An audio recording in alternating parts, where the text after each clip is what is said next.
Welcome to my channel. Today we will learn how to calculate population density step by step. To start, we need to gather two key pieces of information: the total population and the land area of the area we are studying. Next, divide the total population by the land area to determine the population density.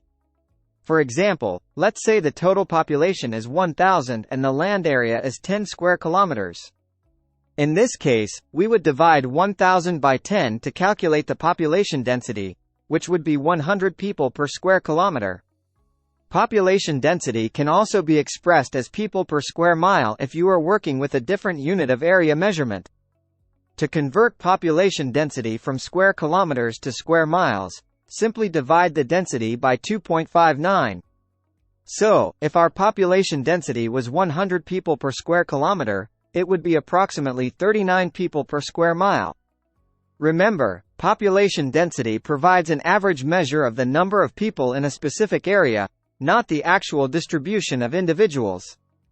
It is important to note that population density can vary significantly between urban and rural areas.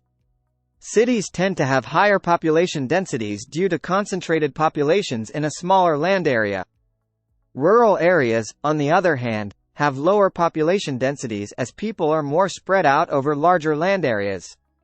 Understanding population density is crucial for urban planning, resource allocation, and the study of social dynamics.